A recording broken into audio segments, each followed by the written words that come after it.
this is Dr. Stephanie Hack, the Lady Parts Doctor, and welcome back to the Lady Parts Doctor podcast. As per usual, I am so excited to have you here today and, just to be able to chat with you, talk about things going on, things that are on my mind, okay? So today, let's start with last week. Last week we discussed, I told you, my OBGYN origin story. Everybody has an origin story, and it's different depending on what you're talking about. And I talked about my path to becoming an OBGYN and then what made me step away, at least for the moment. And I appreciate all of the feedback. There was so much support and encouragement and sharing of stories, and that's what I really wanted.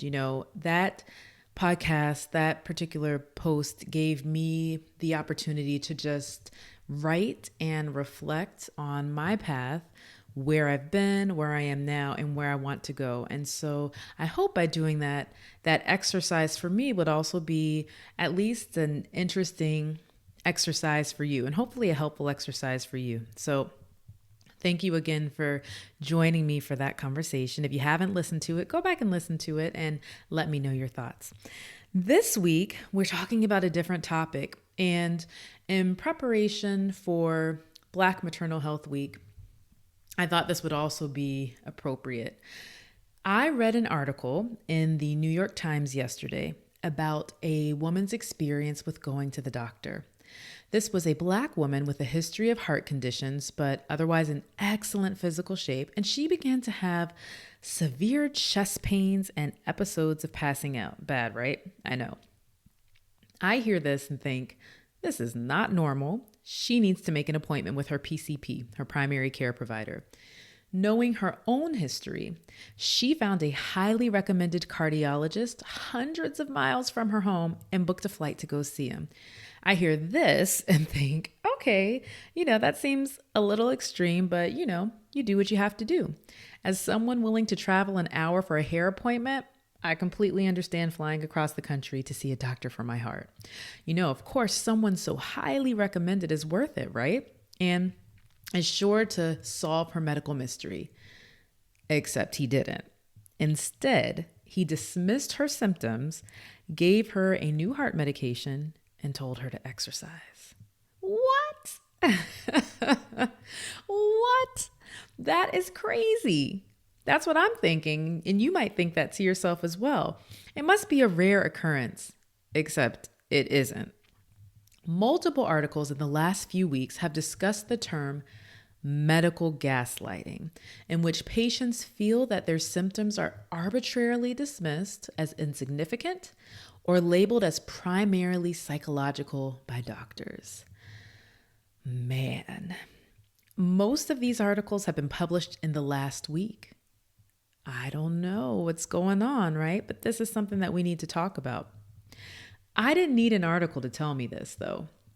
Patients have shared stories with me for years about experiences they had with healthcare providers telling them what they were experiencing was nothing.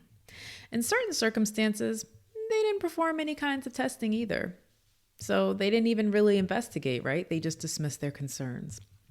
The term gaslight comes from a thriller play from 1938, written by the playwright Patrick Hamilton.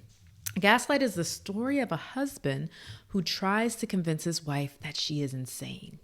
He disappears without telling her where he's going. He flirts with the servants in front of her and even manages to convince her that she is imagining things when she sees the gaslight, which they use to light the house, dimming. It is ultimately a tale of psychological abuse and toxic masculinity. In the end, karma prevails, but not before leaving her questioning herself. Does that sound familiar? Okay. A dear friend of mine, also a Black woman, had a surgery several years ago for fibroids. When she casually mentioned her surgery to me, I instantly went into doctor mode, asking her all kinds of questions about her symptoms and the care. Fortunately, she was happy with the care she received. However, this was after obtaining a second opinion. When she first complained about her heavy periods and feelings of abdominal heaviness, of belly heaviness, her original doctor dismissed her symptoms without even ordering an ultrasound. What? I feel like I'm going to keep saying that during this podcast episode. Like, what? Fibroids are so common in women, especially Black women, that not ordering an ultrasound is borderline negligent. We'll discuss fibroids more in another post, okay, in another podcast episode. But at my practice, we never hesitate to order an ultrasound if it's warranted. And even sometimes I don't think it's warranted, but I'm like, hey, for peace of mind and just to confirm, because sometimes you find things that you weren't expecting. So I was happy to hear that my friend transferred her care and got the treatment she needed, which happened to be surgery for her. Gaslighting can occur with anyone or any subject, but it is especially common for women and people with lady parts. These experiences tend to happen when we are at our most vulnerable, seeking healthcare. In a recent article published in the Journal of Social Science and Medicine called Obstetric Gaslighting and the Denial of Mothers' Realities. I feel like that's hitting home for some of you. The authors, Fielding Singh and Demoska, performed 46 in-depth interviews with mothers who experienced a traumatic childbirth, just to examine how obstetric providers gaslight mothers before, during, and after childbirth when they deny and thereby destabilize mothers' realities. Wow, that's loaded. That's actually an excerpt straight from their study. Through their research, they were able to identify and examine 4 core types of denials.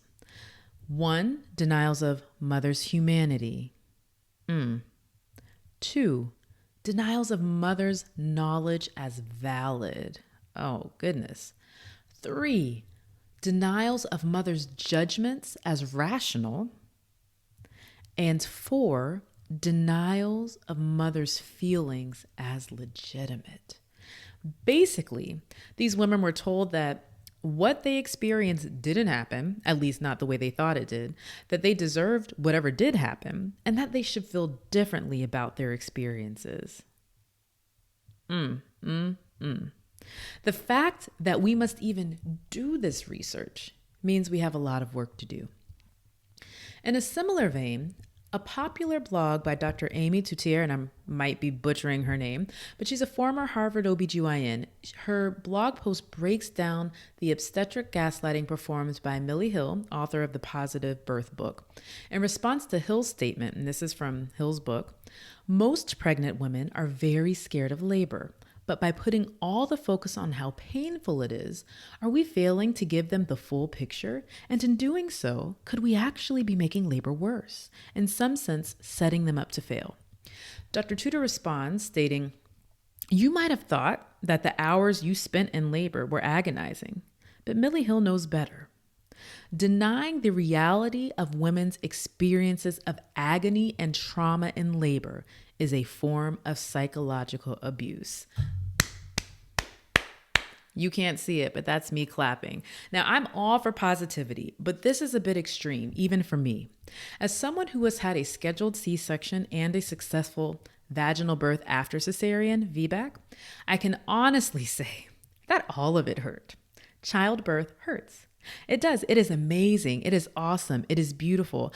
And hurting might not be the prevailing memory for me, but when I look back, I do recall it being painful. I remember when my contractions with my last delivery started and the extreme relief I felt upon obtaining my epidural. That was my experience, and no one can take it away from me or tell me I was confused about the actual events that transpired. Patients aren't the only ones who experience medical gaslighting. It happens to healthcare providers as well. I remember calling a former colleague of mine to inform them that I was sending a preterm pregnant patient to the hospital for vaginal bleeding. Rather than demonstrating the same level of concern that I had, they questioned my office examination and my medical decision making. After getting off the phone, shocked and confused, I had to talk to some of my colleagues, and I'm like, look, this is a conversation that I just had. Is there something going on? Like, is my judgment crazy? Like, I'm so confused as to why they would respond to me like this. After having that conversation, I immediately called them back to inform them that I was indeed sending in the patient for observation, regardless of their opinion. My medical judgment wasn't the one that was questionable. In an article published in Canadian Family Physician 1 year ago, Dr. Sarah Fraser detailed her own experience with gaslighting during an encounter with one of her colleagues. She discussed how the encounter left her feeling uneasy and small and doubting her own skills. And I think that's an incredibly articulate way to state it. Working as a hospitalist, which is a physician that cares for patients admitted to the hospital, she obtained radiology images of one of her patients that concerned her, and that could have been an X-ray, a CT scan, an MRI, something like that. She quickly consulted a specialist to review the results, and before allowing her to make her case, the specialist interrupted her to inform her that he was very, very busy and determined that her issue was non-urgent. When she finally gathered her composure to address his communication with her, he questioned her years in practice, ultimately questioning her expertise. While he ultimately apologized, blaming the interaction on being stressed out and overwhelmed, the damage was already done. And that's the thing about gaslighting. Once it's happened, it's hard to forget how it made you feel. Doubting ourselves, questioning ourselves, these are all things we can do without anyone else's help. Even the most confident person isn't confident all the time, and fake it till you make it will only get you so far. With that said, I want to leave you with a few words of encouragement for the next time someone leaves you questioning yourself. Your experience is unique to you.